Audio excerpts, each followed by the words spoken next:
Et nous, on file à pleine vitesse vers Valérie Hortel. Bonjour Mélanie. Bonjour Bonjour à vous. tous. Chaque semaine, on vous retrouve pour vos initiatives qui rendent la vie plus belle.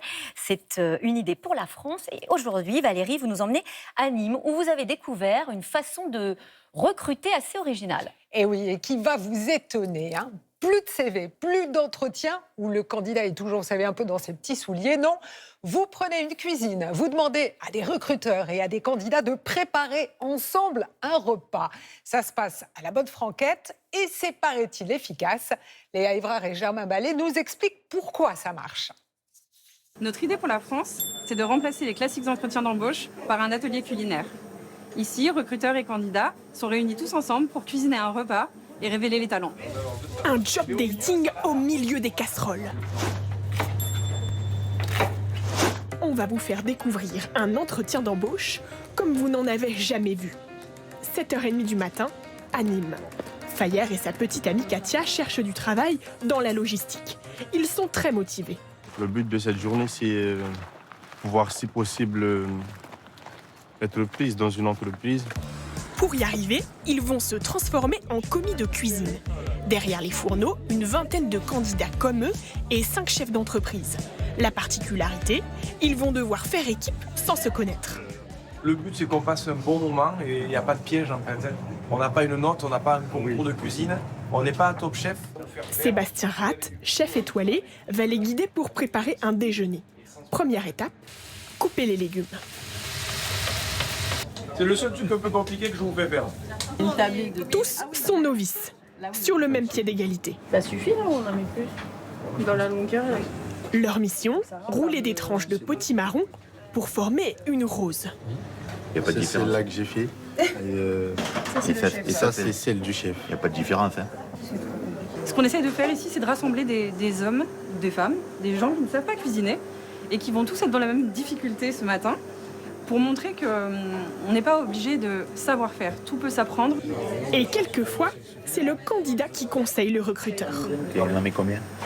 Il faut en mettre 7-8. Mais nickel, vous êtes professionnel. Ah, super, c'est mon diplôme. Ces tâches n'ont rien à voir avec les métiers pour lesquels ils postulent. C'est justement ce qui intéresse les employeurs. Et je sais que quand je vais lui montrer un geste, eh bien, il va falloir le refaire aussi. C'est pas forcément la compétence qu'il a au départ qu'on va rechercher, peut-être là où on va l'amener par une petite formation. Sous l'œil des recruteurs, les personnalités se révèlent. Là, ça permet de voir un petit peu qui prend des initiatives ou au contraire qui reste un petit peu plus en retrait. Ça permet en fait vraiment de détecter un petit peu les personnalités des gens, quoi. La première impression, des fois, c'est pas souvent la meilleure.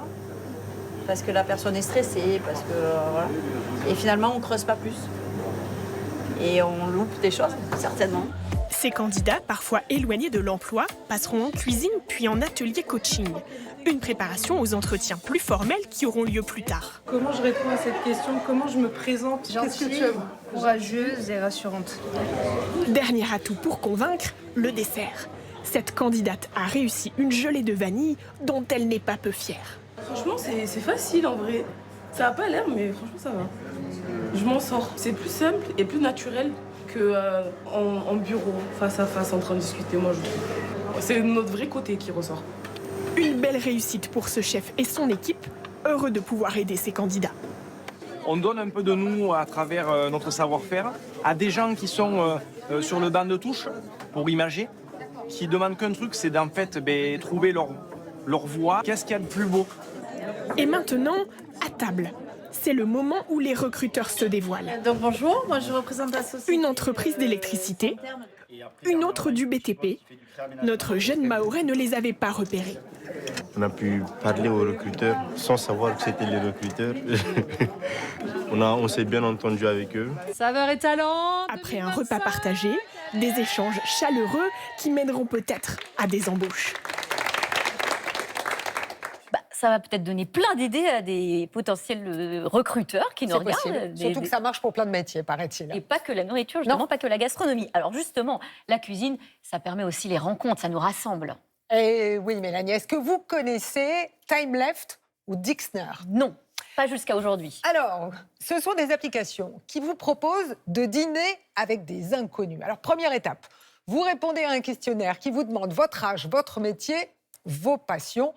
La composition de la tablée est ensuite confiée à un algorithme, à lui de trouver des profils qui matchent. Et le soir venu, c'est la pochette surprise en fait. La plateforme a prévu des petits jeux qui permettent de briser la glace, mais la plupart du temps c'est sympa et ça permet d'agrandir son cercle d'amis. Et du coup, plus si affinité. Non, pour ça, il y a d'autres applications. Là, c'est juste pour se faire des copains. D'accord, ok, on restera sérieux alors. Une autre initiative. Alors là, c'est pour ceux qui aiment les frites. Je me sens concernée. En ce moment, vous avez repéré qu'on trouvait des patates pas trop chères. Il faut en profiter. Allez, c'est le moment d'en profiter. 6 € le filet de 15 kilos. C'est ce que vous paierez si vous avez la chance de croiser ces producteurs du Nord près de chez vous. Ils ont choisi le circuit court. Ils se déplacent à l'appel des mairies ou des associations de consommateurs. Alors, autant vous dire qu'à 40 centimes le kilo, les clients font la queue. Alors, vous l'avez dit, tout ça nous promet des frites pour pas cher. Est-ce que vous voulez un petit truc pour réussir vos frites, justement? Bien sûr. Alors, elles ne doivent pas faire plus de 8 mm d'épaisseur. C'est précis. Et surtout, une fois qu'elles sont cuipées, il ne faut surtout pas les laver. C'est ce qui permet de garder l'amidon qui les rend croustillantes. C'est un conseil de Sophie Coindre, qui est la championne du monde de frites. On prend. Et moi, j'en ai un autre conseil, c'est double bain d'huile. Il paraît que c'est encore plus croustillant. Indispensable. Très gras. La vie, c'est le gras. Bon, après les frites, quand même, un peu de verdure, histoire d'équilibrer. Avec des records. Regardez. Une aubergine de plus de 3 kilos. 774 kilos pour cette citrouille qui a pourtant été cultivée par un jardinier amateur. Tout ça, c'était à La Roche-sur-Yon, au concours qui récompense les plus gros légumes. Alors, pour en arriver là, il faut quand même mouiller la chemise. Regardez, Armand n'a pas gagné, mais pendant 3 mois, 2 heures par jour, il a bichonné sa citrouille, il a nourri le sol, il a surveillé ses craquelures et ça a tellement bien marché qu'elle a pris 50 kilos par jour. Et son aventure a fasciné les internautes sur les réseaux sociaux. Ils ont été 20 000 à surveiller la croissance de cette fameuse citrouille. Magnifique, extraordinaire. Plus Sacré que pas soupe. mal. Sacré potiron.